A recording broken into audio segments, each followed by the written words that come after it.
Baik, mana semangatmu? Ini semangatku. Beneran ini waktunya makan siang memang. Iya. Sambil makan boleh deh kalau masih ada. Kalau bukan juga boleh sambil dimakan, nyantai-nyantai aja. BIMTEK Digitalisasi Pembelajaran PAUD itu memang poin konsentrasinya itu di materi-materi yang awal. Sebelum saya memulai, mungkin saya ingin review sebentar deh. Materi yang sudah diberikan tadi apa saja? Monggo, hadiahnya masih banyak. 1 apa, 2 apa, 3 apa? Monggo, Berna.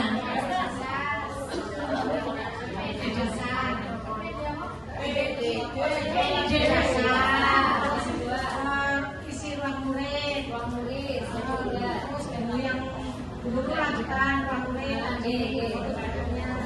terus yang tadi barusan blackboard.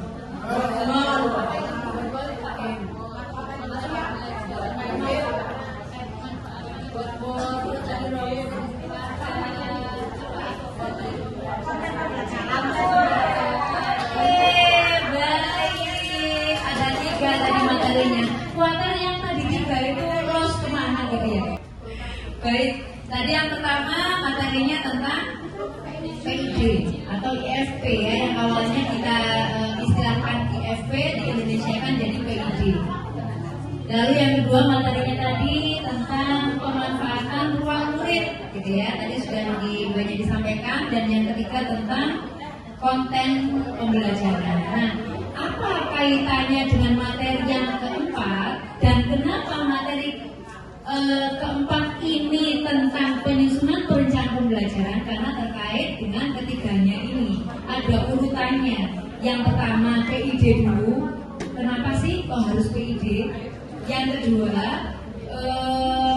tentang ruang murid, karena pemerintah sudah memfasilitasi kita ruang murid yang bisa digunakan melalui penggunaan PID. Dan yang ketiga konten-konten ini terkait dengan kreativitas kita. Ya, selain dengan ruang murid itu kreativitas kita, termasuk tadi yang disampaikan pemateri sebelumnya, Dunia dan Bu Neni tadi, membuat konten-konten yang lain kreasi dari guru. Saya yakin guru-guru itu sudah luar biasa kreatifnya. Sebelum ada ruang murid itu pasti ada produk-produk yang sudah dihasilkan, masuk buat tadi ya. Baik, masuk ke penyusunan perencanaan pembelajaran. Tujuan dari materi yang keempat ini, yang pertama itu adalah memahami perencanaan pembelajaran mendalam. Saya yakin Bu Susi juga pastinya juga sudah yakin teman-teman di sini sudah banyak belajar sebelumnya tentang pembelajaran mendalam, gitu ya? Ya, jadi nanti untuk saat ini tidak fokus utama kita tentang bagaimana memahami perencanaan pembelajaran mendalam, paling tidak nanti ada clue-nya itu apa yang ada kaitannya dengan penyusunan perencanaan pembelajaran mendalam. Nah, lalu yang kedua, tujuan pembelajarannya ini tentang memahami impact dalam pembelajaran, TPAJK. Ada yang masih asing dengan istilah TPAJK? Sudah pernah mendengar semuanya? Sudah tahu, bahkan itu sudah mengaplikasikannya mungkin ya. Lalu yang ketiga, belum? Beres? TPAJK? Oke, nanti kalau kita lihat apa itu impact, nanti pasti gini, gitu ya. Lalu yang ketiga, memahami pemanfaatan digital dalam pembelajaran di PAUD. Dan yang keempat, merancang pembelajaran dengan memanfaatkan PID dan konten pembelajaran digital interaktif pada ruang guru. Itu saja, ya. Jadi supaya tidak melebar, tidak mungkin bayangannya tidak terlalu jauh yang kita pelajari atau yang nanti saya sama Bu Susi mau spill dari kegiatan BIMTEK yang sudah kami ikuti kemarin beberapa yang lalu, itu terkait dengan ini. Nah, saya perlu eksplorasi awal dulu ya Bu Susi ya. Oke, dan teman-teman ada mungkin yang bisa sharing ke kami, ke teman-teman semuanya, apa yang sudah diketahui tentang pembelajaran mendalam. Monggo Bu Erna. Pembelajaran yang bermakna, berkesadaran dan menggembirakan. Oke.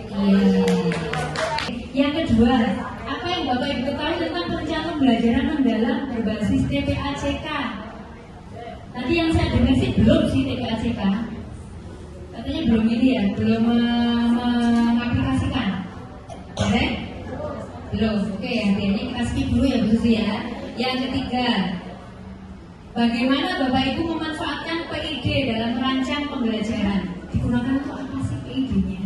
IFP-nya ini digunakan untuk apa? Selama ini sudah dipraktekkan mungkin di sekolah-sekolah panjenengan? Seperti apa? Boleh sharing? Boleh sharing Ibu? Dan ini katanya juga bijak nih. Dari sekolah kami sudah menggunakan modul yang tadi, iya, yang menggunakan PID dengan tema pekerjaan. Baik, eksplorasi awalnya sudah cukup 3 itu ya. Nah sekarang untuk melanjutkan materinya, apa sih perencanaan pembelajaran mendalam di PAUD itu, gitu ya. Nah sementara perencanaan pembelajaran mendalam berbasis TPACK adalah rencana pendidik dalam menyusun kegiatan belajar dengan menggabungkan materi yang dipelajari anak, yang pertama, cara mengajar yang sesuai dengan dunia bermain anak, dan penggunaan teknologi secara tepat. Nah, berarti Bu Vanila tadi sudah TPACK belum?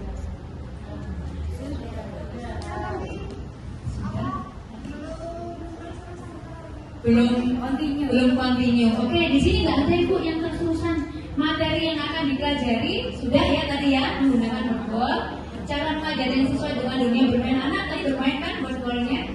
Oke, lalu penggunaan teknologi secara tepat. Tadi sudah ditayangkan melalui PID. Berarti pembelajarannya yang sudah dilaksanakan di tempatnya Bu Vanila sudah menggunakan pembelajaran mendalam berbasis TPACK atau TPACK.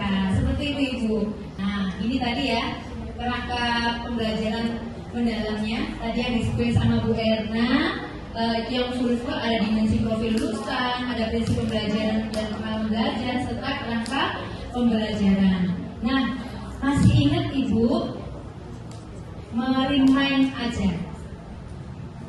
Dimensi profil lulusan itu ada berapa sih?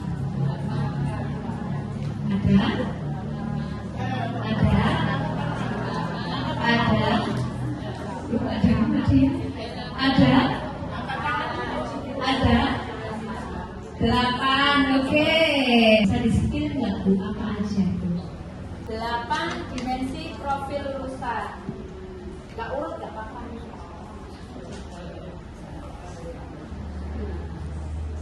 Perbedaan kritis. Oke.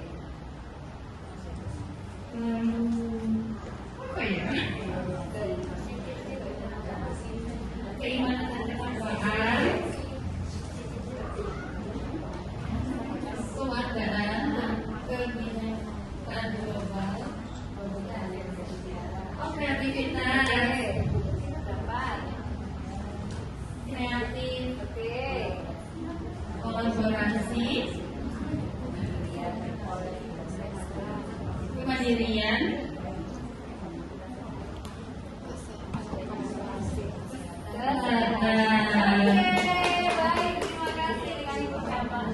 Ibu Magda, silakan Ibu, ini hadiahnya. Ada 8 DPL atau dimensi profil lulusan ini yang nanti ada kaitannya dengan penyusunan RPP. Ada prinsip pembelajaran, ada pengalaman belajar yang bagaimana, kerangka belajar yang bagaimana. Tidak kita kupas ya. Nanti kita langsung lihat bagaimana penuangannya di RPP, gitu ya. Komponen perencanaan pembelajaran mendalam ini yang harus ada rambu-rambunya. Rambu-rambunya ini harus ada. Yang pertama identifikasi, yang kedua desain pembelajaran, yang ketiga pengalaman belajar, yang keempat asesmen. 4 komponen ini harus ada.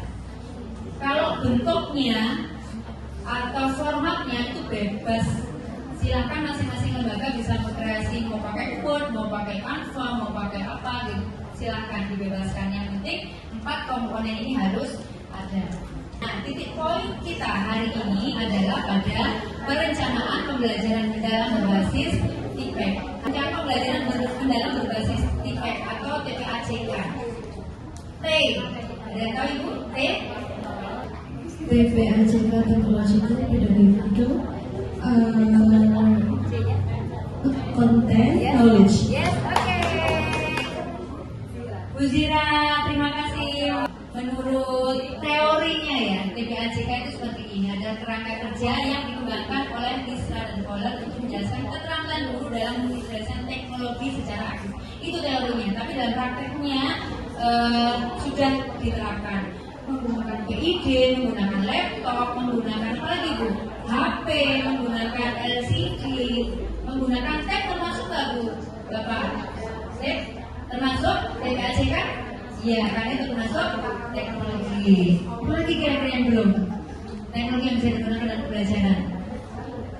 Sudah ya? Seperti itu. Apa? Betul. Kamera, foto.